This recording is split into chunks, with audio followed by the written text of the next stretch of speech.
হেফাজত করে দিক, আমরা বলি আমিন।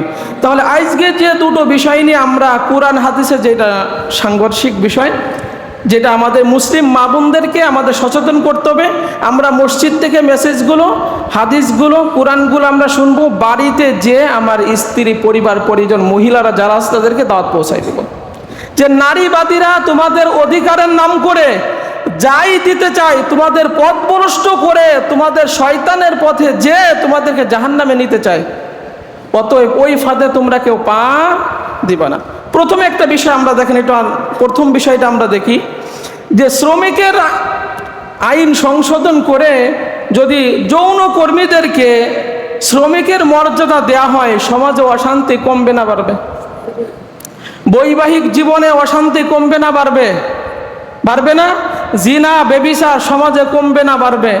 তো জিনা বেবিচার যদি সমাজে অহরহ প্রকাশ্যে হতে থাকে, তাহলে বলেন আল্লাহর আযাব, গজব, বিপদ আপদ আসবে না? আসবে।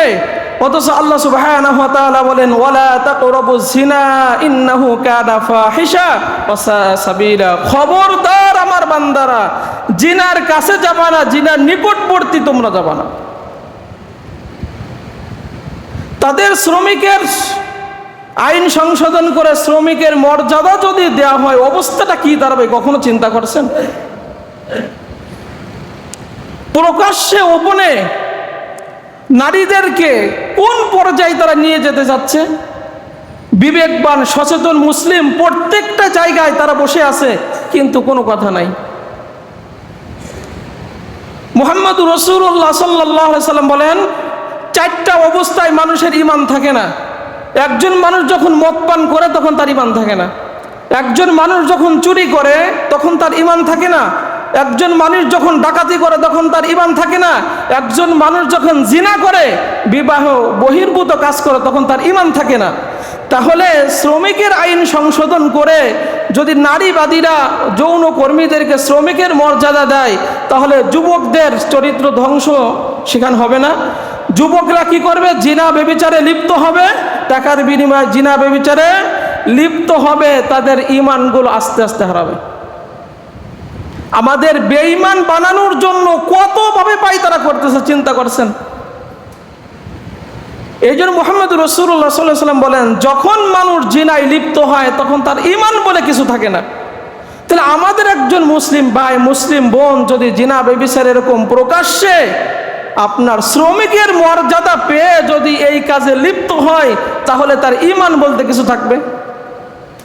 ওই অবস্থায় যদি সে মৃত্যুবরণ করে, তার অবস্থাটা কি হবে? এই জন্য গত জুমায় বলছিলাম না, মুসলমানদের শোচনীয় পরাজয়ের অন্যতম একটা কারণ সৎ কাজের আদেশ, অসৎ কাজের নিষেধ।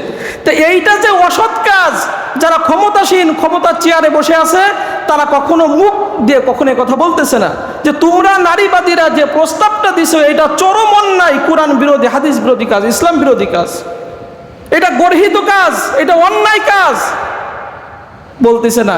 এই না বলার কারণে, ওদের কারণে আমাদের সমাজে, আমাদের রাষ্ট্রে, সারা পৃথিবীতে মুসলমানরা নির্যাতনের শিকার। কারণ ওই যে অসৎ কাজের আমরা নিষেধ করতে পারছি না, আমরা বলতে পারছি না। আমরা চিন্তা করছি নামাজ পড়ে আমরা জান্নাতে চলে যাব, তাসবিহ তাহলিল পড়ে আমরা জান্নাতে চলে যাব।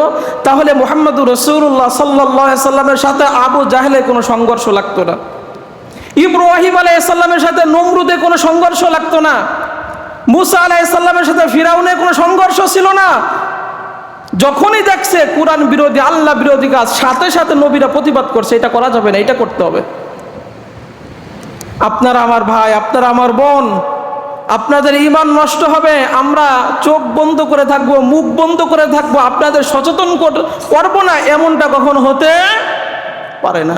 যার যার জায়গা থেকে বলিষ্ঠ কণ্ঠস্বরে বলতে হবে, তোমরা যে নারীবাদীরা যে সুপারিশমালা তোমরা করছো, যে শ্রম আইন সংশোধন করে তোমরা যৌন কর্মীদেরকে তোমরা শ্রমিকের মর্যাদা দিবা, এই দুনিয়ায় ইসলাম থাকতে, মুসলমান থাকতে এই চিন্তা কখনো বাস্তবায়ন হবে না ইনশাআল্লাহ।